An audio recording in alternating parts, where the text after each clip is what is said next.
As the morning sun illuminated New York's skyscrapers, Carol Watson was already at her desk.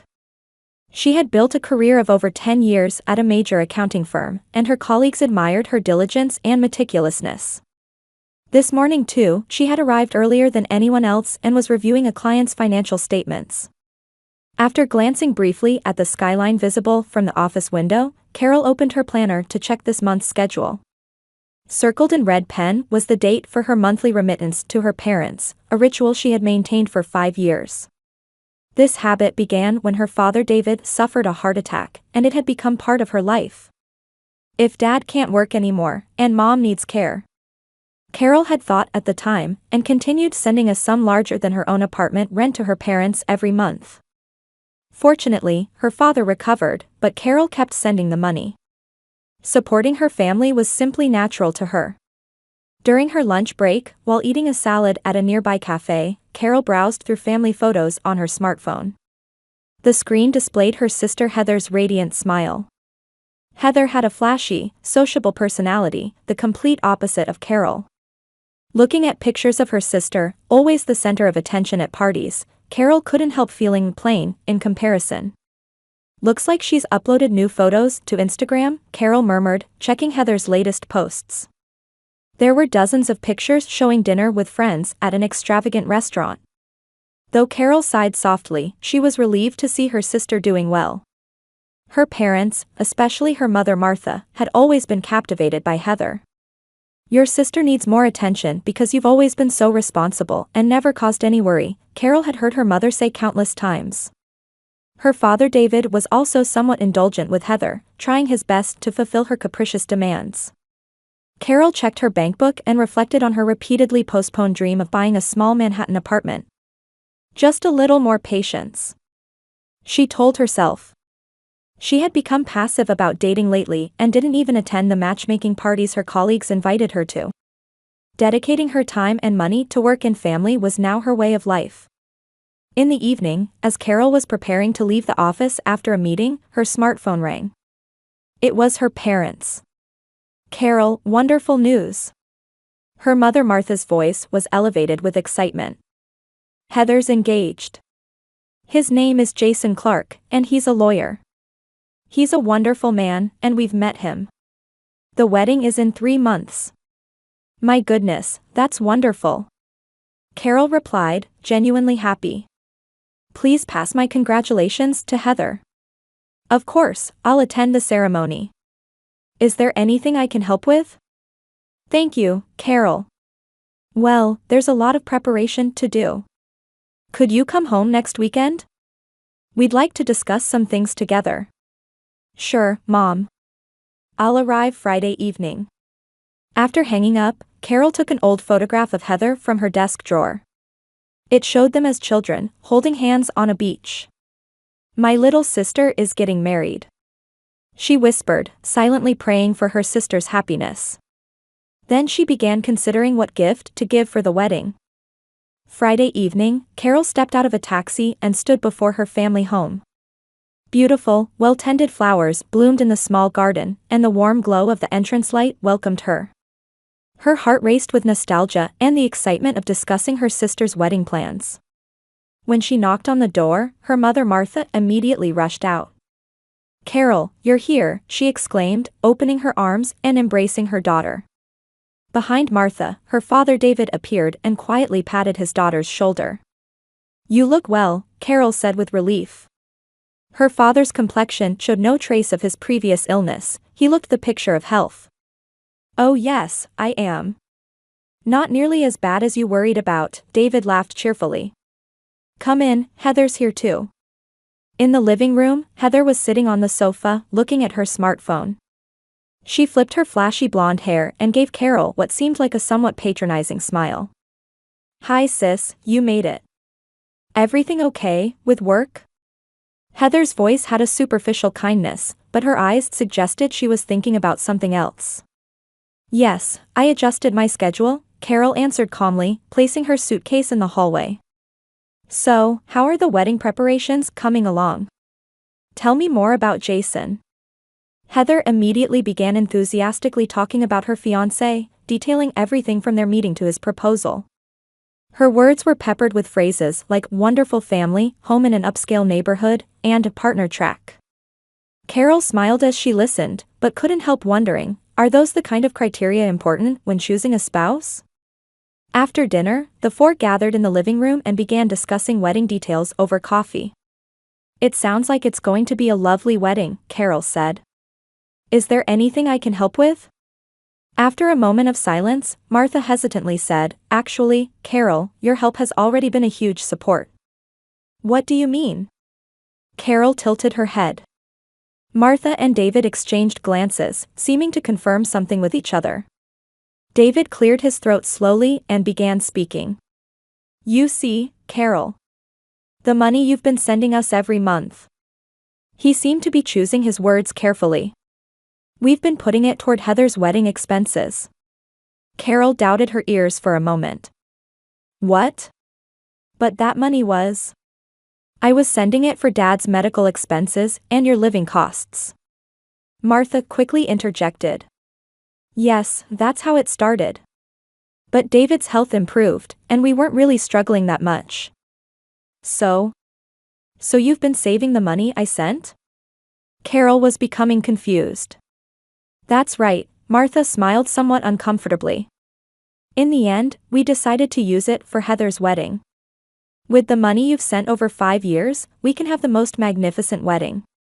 Carol just sat there stunned. In her mind, she recalled all the days she had economized, the overtime hours she had worked, and the dreams she had given up. "But, why didn't you tell me? I wanted to use that money to buy my own apartment." Carol's voice was calm, but her eyes revealed her hurt. Martha showed some irritation. "Carol, we're family, so of course we'd use it for your sister. Heather deserves a beautiful wedding. It's the most important day of her life." Carol slowly looked at Heather. Far from showing any guilt, her sister looked somewhat satisfied. "Sorry," Heather said, but her voice held no genuine apology. "But it's a once-in-a-lifetime special day for me." Then she suddenly giggled. "But sis, since you're so plain, don't come to the ceremony. Just be our sponsor." Those words stabbed Carol's heart. Far from reprimanding their daughter for this cruel joke, her parents seemed to agree, and her father just shrugged slightly. "Oh, Heather," Martha's tone was mildly scolding, but her eyes were laughing. "But Carol, you understand, don't you? Heather's friends are all glamorous and social, you might be a bit out of place." Carol felt the blood drain from her face. For 5 years, she had put her own life second to help her family. And yet, this was all she received in return. She was no longer wanted. Only her money was needed. After a long silence, Carol suppressed her emotions and quietly said, "I understand. I'm a bit tired, so I'll go to bed now." As she left the room, Carol turned and smiled. The smile may have looked perfect, but her eyes seemed devoid of any feeling. As she climbed the stairs, a plan was taking shape in Carol's mind. "I've decided to prepare the perfect gift for my sister's wedding day," she vowed silently. What that a gift would be, no one yet knew. When she entered her room and closed the door, Carol cried for the first time. But these were not tears of sadness, they were tears of determination. When the morning sun shone through the window, illuminating Carol's cheek, she was already awake. Though she had barely slept, her eyes were calm and filled with resolve. She packed only necessities in a small travel bag and took a deep breath as she sat on the bed. "Good morning," Heather's voice could be heard downstairs. She seemed to be chatting happily with her mother. Carol quietly left her room and descended the stairs. At the breakfast table, her father sat reading the newspaper. "Good morning," her father looked up from his newspaper and said. "Did you sleep well?" "Yes, perfectly," Carol smiled gently. "I need to return to New York today. Some urgent work came up." "What?" Martha turned around with a surprised expression. "But we were planning to discuss the wedding details." Carol took a sip of coffee and said in a calm voice, "Don't worry. We can stay in touch by phone and email. I want to help with the preparations." Heather looked at Carol somewhat suspiciously but quickly became absorbed in talk about her own wedding. We've decided on an eternal moment, near Central Park for the venue. I was shocked by how luxurious it is. But thanks to your money, sis, we can have it at such a dreamy place. Carol just smiled. Wonderful. Eternal moment. I'll remember that. After breakfast, Carol called a taxi and said goodbye to her family. I'll be in touch, she said, giving Heather a light hug. Heather showed almost no interest and had already returned to her smartphone. In the taxi, Carol took out her smartphone and searched for the contact information for the eternal moment. 2 weeks after returning to New York, Carol entered the building through the back entrance of the eternal moment. She was greeted by Eric Johnson, the venue's senior manager, who welcomed her in her business suit. Ms. Watson, it's an honor to meet you, Eric greeted her politely. After hearing your story, we want to cooperate as much as possible. Carol nodded slightly. I appreciate your understanding of my situation. They entered a small office at the back of the venue. Documents were spread on the table, and a presentation was displayed on the monitor. As per your request, we're prepared to play the video message during the main ceremony, Eric explained. The host will introduce it as a surprise for the bride and groom at this timing. Carol took out a USB drive and placed it on the table. This is the video I've prepared. Could you test it? Eric inserted the USB into the computer and played the video. For the first few minutes, Carol's congratulatory message flowed, along with warm reminiscences about her sister. However, when the screen switched, it displayed formal bank statements and transfer records. These are the records of the remittances I've been sending to my parents for 5 years. $3,000 every month, totaling over $180,000, Carol's narration continued. The screen then switched to a conversation Carol had secretly recorded with her parents, acknowledging they had been saving that money. And this is how that money was used. Next displayed were photos of Heather's lavish parties collected from her social media accounts, posts showing off luxury brand items, and intimate photos with men other than her fiancé Jason. Additionally, evidence documents of Heather's significant credit card debt were shown. Jason, you seem like a good person, so you have the right to know the truth. My sister has been leading a double life with at least 3 men over the past 5 years. And currently, she has over $120,000 in debt. At the end of the video, Carol's serene face appeared, and she said, "This is my finest gift. The truth." When the video ended, Eric looked at Carol with a slightly strained expression. This is quite shocking content. Truth can be shocking, Carol replied matter-of-factly. My family has been using me for 5 years. I loved them, but to them, I was just an ATM. After thinking for a moment, Eric asked worriedly, are there any legal concerns? All evidence was collected legally. The recordings were made in states where one-party consent is legal. Social media posts are public information, Carol answered methodically. I'm an accountant. I've carefully calculated the legal risks. As the wedding day approached, Carol continued with her normal work routine and responded to calls and messages from her family as usual. Even to Heather's semi-commanding message, actually, don't come to the ceremony, okay, she simply replied, I understand, it's your special day. You should be the star. The night before the wedding, Carol was on her apartment balcony, drinking wine and looking up at the stars when her friend Lisa called. Are you sure about this? Lisa asked worriedly. She was one of the few people who knew about Carol's plan. Yes, Carol answered quietly. For 5 years, I sacrificed my own life to support them. And yet, what they did to me. Her voice trembled slightly. Tomorrow, it will all be over. The wedding day. Eternal Moment was decorated more beautifully than Carol had ever seen. From a monitor backstage, she watched the invited guests gather in the hall. Her parents sat in the front row, looking proud. Jason's family also added elegance to the venue with their refined appearance that exuded wealth and status. It's about to begin, Eric said to Carol. Will you watch from here? Carol nodded. Yes, this is fine. The ceremony began, and the groom Jason stood nervously at the altar. The wedding march played, and Heather entered, escorted by her father David. Her dress was extravagant, making it immediately obvious how much of Carol's money had been spent on it. After the vows were exchanged and rings placed, the host stepped forward. "And now, we have a surprise for the bride and groom," the host said with a smile.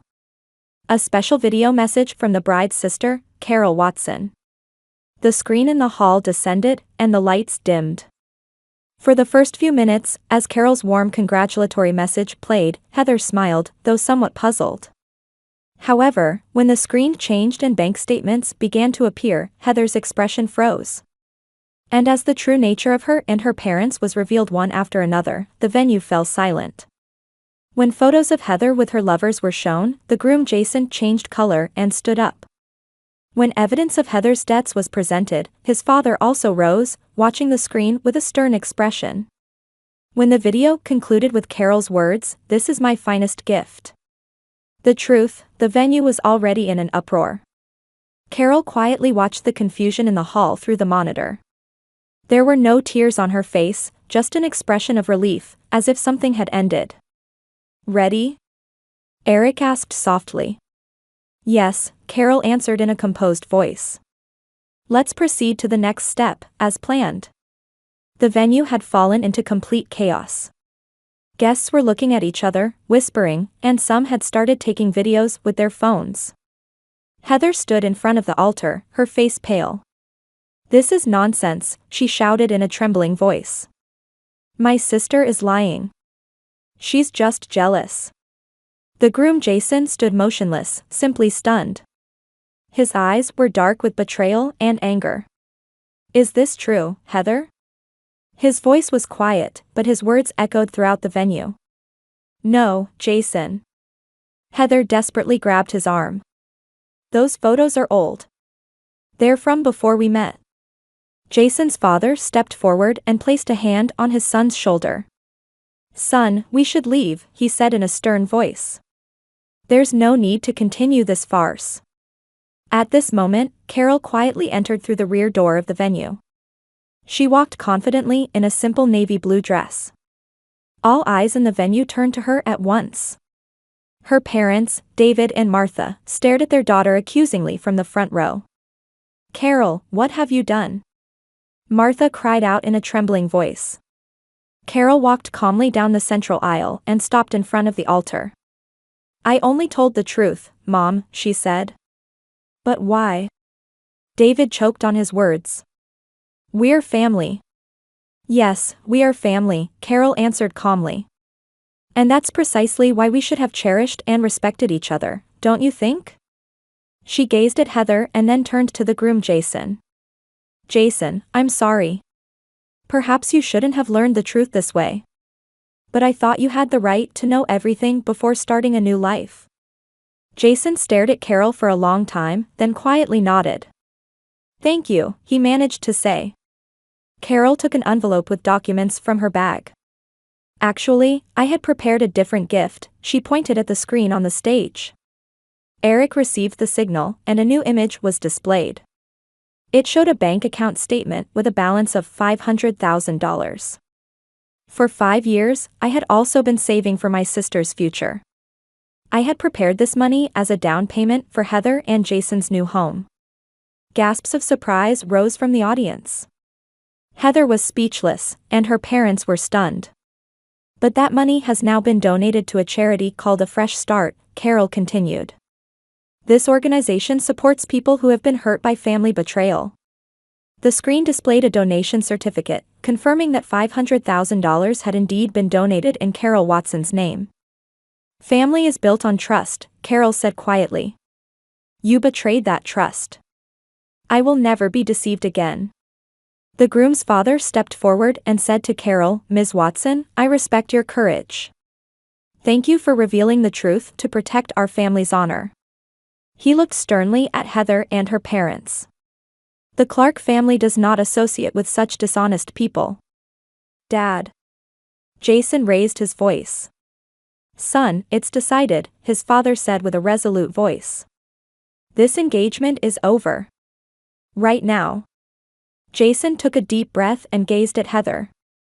I loved you, Heather. His voice was filled with sadness. But there's no future in a marriage built on lies. He removed the engagement ring from his finger and placed it on the altar. Goodbye. Heather collapsed in tears, crumpling to the floor. Martha and David rushed to their daughter's side, but unable to bear the cold stares around them, the three quickly retreated to the side of the venue. Carol stood quietly. What she had planned was completed, but there was no joy of victory. There was only a somewhat empty relief, as if freed from a long-carried burden. Eric came to her side. Ms. Watson, what will you do now? I'm leaving, Carol answered quietly. It's over. Before leaving the venue, Carol approached the groom's father. Mr. Clark, I'm sorry for the disturbance. No, you were brave, Mr. Clark took her hand. I can hardly believe someone as sincere as you came from such a family. Carol smiled slightly. Thank you. But I too turned a blind eye to the truth for a long time. Because they were family. When she left the venue, Carol didn't look back. The bright sunshine outside greeted her, suggesting a new beginning. A taxi was waiting, and as she opened the door, a voice called from behind. Carol. Turning around, she saw Jason hurrying toward her.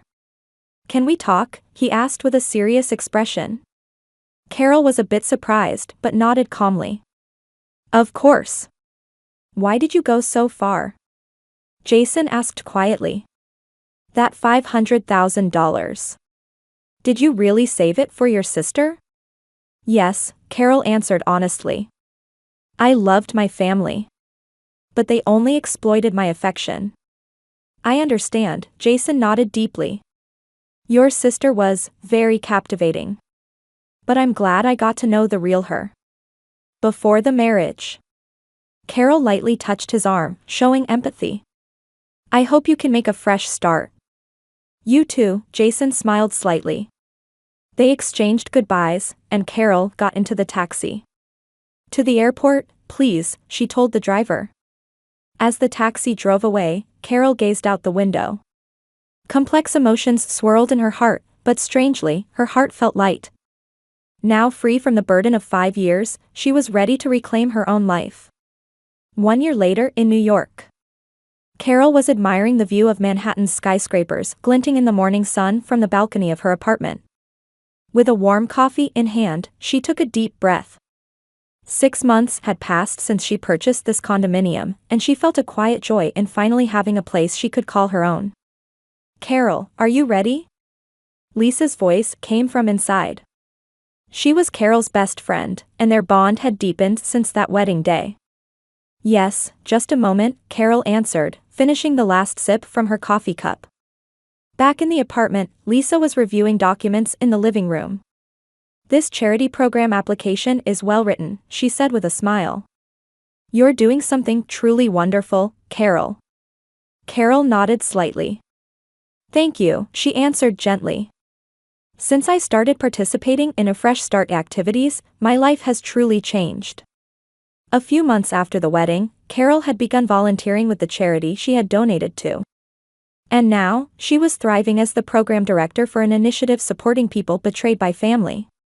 Her accounting skills and personal experience were helping people facing similar situations. I hope the new support group launch gets approved at today's meeting, Lisa said as she put the documents in her bag. It will work out, Carol answered confidently. Her expression showed no trace of past wounds, only strength and peace. On the way to the office, Carol checked messages on her cell phone. There were contacts from colleagues and grateful messages from members of the support program. She now had true friends around her. Have you heard anything about Heather and your parents? Lisa quietly asked in the taxi. Carol answered while gazing out the window. A little. I heard from a mutual acquaintance. Heather is being pursued by debt collectors. My parents have lost credibility in the community and are struggling quite a bit. Do you regret it? Lisa asked hesitantly. Carol thought for a moment before answering. I don't regret it. But there is sadness. No one would have wanted family relationships to end that way. When they arrived at the office, Carol was warmly welcomed by program members. Under her guidance, many people were reclaiming their lives. After the meeting ended, Carol returned to her desk and was organizing the day's documents. "Ms. Watson, this arrived for you," the receptionist brought a letter. Looking at the envelope, she saw it was from her father, David. Carol stared at the letter in surprise. There had been no contact from her family for the past year. Quietly closing her office door, Carol opened the letter. "Dear Carol," her father's handwritten message began. "It has taken me months to write this letter. I didn't know where to begin." The letter detailed her father's remorse. How they had taken Carol for granted and exploited her love and generosity. How difficult their lives had become since Heather's wedding. And above all, his deep regret for what they had done to Carol. "Only after losing you did we understand how foolish we had been. I know we don't deserve to ask for forgiveness. I just hope you are well and happy. Someday, if you wish, I hope you might give us a chance to see you again." Carol finished reading the letter and gazed out the window. Complex emotions swirled in her heart. There was no longer hatred or anger. Just a quiet understanding and the possibility of healing that comes with time. "It will take time," she whispered softly. "But someday, when they show true remorse and make amends." Carol carefully placed the letter in her desk drawer and stood up. The view of the city from her window was beginning to be tinted by the sunset. A small smile formed on her lips. Having reclaimed her life and found a new purpose, she was now truly free.